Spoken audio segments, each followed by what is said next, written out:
Mga langga nag-viral sa social media ug naluoy ang mga netizen sa dating komedyante na si Philip Suknet or mas nailhan na Kuhol.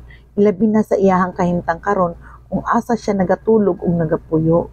Sa interview ni Julius Babaw kay Kuhol, si Kuhol nagpuyo na lang sa usa ka lumang pedicab na gihatag sa barangay official pansamantala mga langga o ginahatagan na lang siya og mga pagkaon sa ilang mga silingan na nagmalasakit sa iyaha.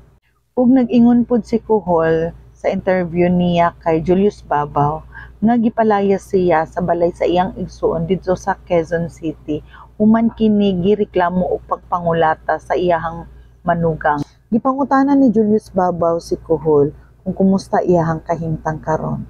Mitubag kini og parang pulubing namamalimos or mura daw siya og kanang beggar guys ba na malimos.